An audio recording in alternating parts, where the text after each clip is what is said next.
So let us study about the measurement of inductance. There are various methods to measure the inductance.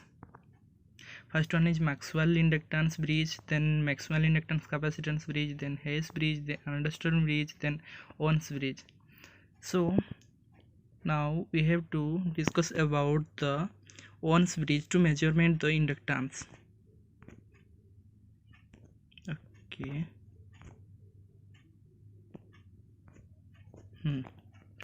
So measurement by Ohm's bridge, measurement of inductance by Ohm's bridge.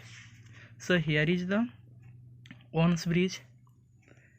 Here is L1 is the inductance is connected between the point A and B, and R1 is the resistance which is connected between the point A and B, and R2 is the resistance which is connected between point A and D, and C2 is the variable capacitance which is present between the point A and D, and C4 is the capacitance, standard capacitance, which is present between point D and C, and R3 is the resistance, standard resistance, which is present between the B and C, and the EMF E1 is across the A and B, and EMF E2 is across between the A and D, and E2 EMF is across between the B and C, and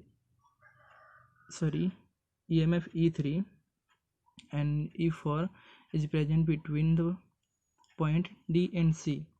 So supply EMF E is given to point A and C.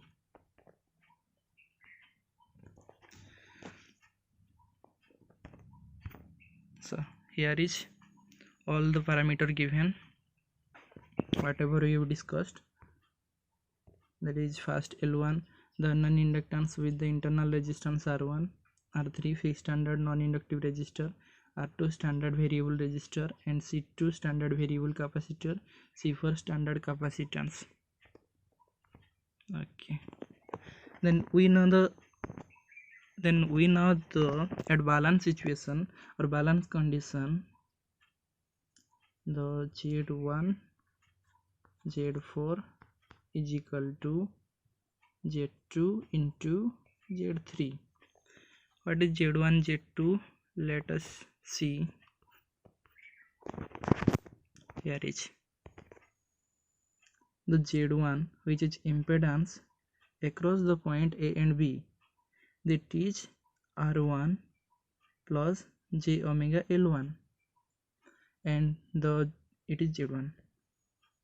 And Z2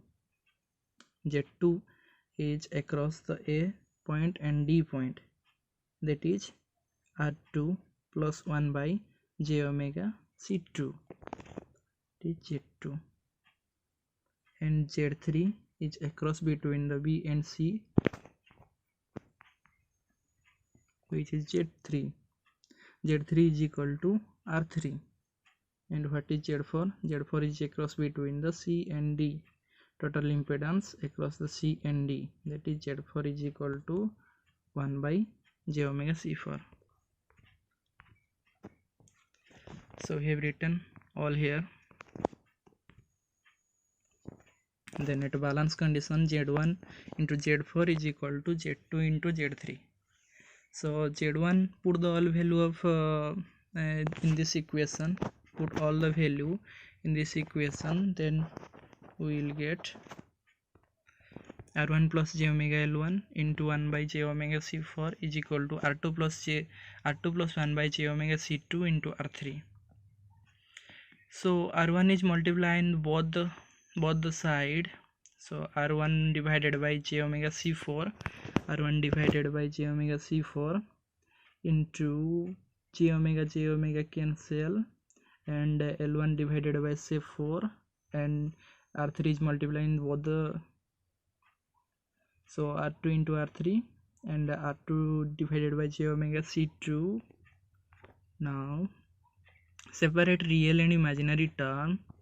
If separate real term, what is real term? That where there is not present J omega term, that term is known as real. real term. So here this term and this term is the real term. So L1 divided by C4 is equal to R2 into R3 is the real term, and by using this we can find the inductance L1. That one is R2 into R3 into C4 is come to this side, so C4 into R2 into R3. And now I have compared the imaginary term. Here is the imaginary term. These two terms are the imaginary term. So imaginary term are R1 divided by j omega C4 is equal to R3 divided by j omega C2. Here j and j are cancel, both side j and j which are cancel, and only left the omega C4 and omega C2, and the omega are also cancelled, and we have find the R1 is equal to C4 divided by C2 into R3. So now see the phasor diagram of Wan's bridge, where I1 R1. Why I1 R1 we take the phasor in the reference line? Because of our calculation easy. So R1 I1 is the EMF E1, and